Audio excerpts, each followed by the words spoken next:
Lekin shunaqa narsani singdirishyapti. Oshqozon xuddi soch va tirnoqga o'xshab o'sadi deb aytishyapgan ekan. Hech qanaqa. Oshqozonda 3 ta qism bor.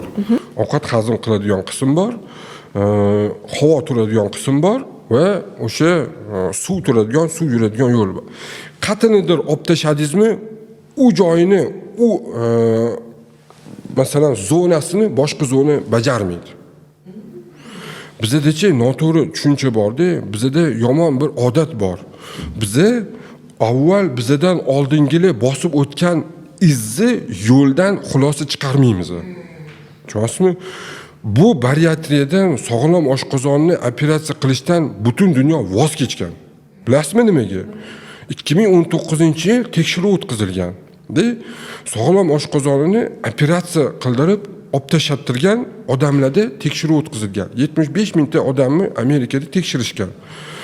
Endi tekshirishganda bitta moddada tekshirishgan, ya'ni kalsiy moddasida tekshirishgan, suveladagi kalsiy bo'ladigan.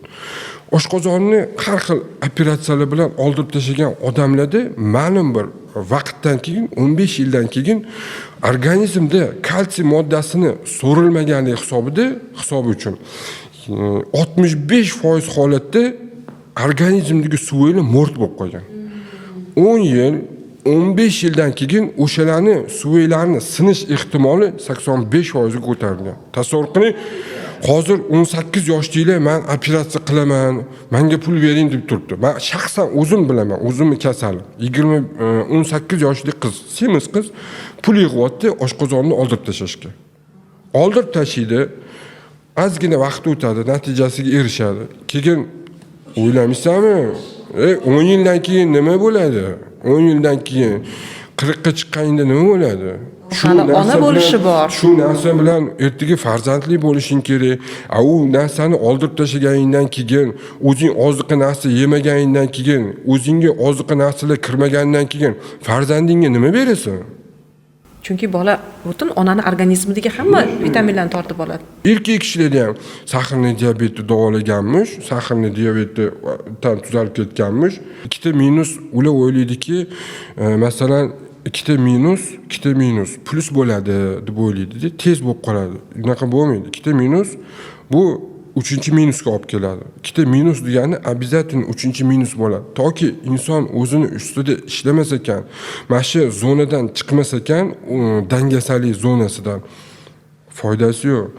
Markaziy nerv sistema birinchi bo'lib mana oshqozonni oldirib tashlaysizmi yoki biron bir hozir yana o'sha ko'payib borayotgan kindiyni atrofiga qiladigan azimpik deydi, balo deydi, ukol. Qondagi qand miqdorini tushiradigan ukolmi shunda? Aytayotgan? U ham qiziq istoriyasi. Odamlarni ongiga tushuntirish kerak-da. Bu dori $800 dan qildirishvat kerak. Bu dorini deyish kerak. Bu dori qandli diabetda ishlab chiqarilgan dori-da, qarang. Uni nojo'ya ta'siri ozdirgan. Nojo'ya ta'siri insonni ozdirgani uchun butun dunyoda bu ozdirarkan ortida ilmi bor ham, ilmi yo'q ham taqillat qo'y. U ertaga u tashqaridan kirayotgandan keyin o'zini organ ishlab chiqaruvchi insulin bormi? Oshqozon osti bezi deylu. Mana bunaqa qo'pol qilib tushuntirganda, masalan, siz mehnat qilasiz, mehnatingizga yarasha pul olasiz. To'g'rimi? Pul olasiz. Endi siz mehnat qilyapsiz, pul kelyapti. Mehnat qilyapsiz, pul kelmayapti. Bir kun mehnat qilmadingiz, pul keldi. 2 kun mehnat qilmadingiz, pul keldi. 3 kun mehnat qilmaysiz, yana pul kelyapti. Qaraysiz, pul kelyapti. Siz mehnat qilasizmi? O'tiraman, kelyapti o'zi. Oddiyroq o'ylash kerak. Endi tashqaridan kirayotgani, xuddi shunaqa qalqonsimon bez gormonlari, xuddi shunaqa oshqozon osti bezini tashqaridan kirgizayotgan har bitta kimyoviy narsa o'sha organning faoliyatini bajarayotganda kiryaptimi, u organ nima qiladi ishlab? Nima qiladi organizm qiynalib? Ishlamaydi. Undan keyin u organ ishlamagandan keyin, o'zini funksiyasini bajarmagandan keyin organizm uni o'ylaydi. Bo'ldi, bu kerak emas organ deydi o'sha. Boshqa qaytadan ishga tushirmaydi. Bu dokazanniy fakt. Ilmiy isbotlab bergan fakt. O'sha preparat keyin qilinmasa ham qayta ishlamaydimi? Ishlamaydi, qaytanga asoratga olib keladi. U preparatni asoratlarini oldin insonga tushuntirish kerak, baraka topgur, u o'zi nojo'ya ta'sirga olib kelgan narsa. Keyinchi bizda yomon narsa bor-da, mana ijtimoiy tarmoqlar shunaqa narsaga olib kelganki, mana o'sha qilinayotgan odammi, bitta odammi? Ijtimoiy tarmoq jamiyat qilib ko'rsatadi. Umumlashtiradi.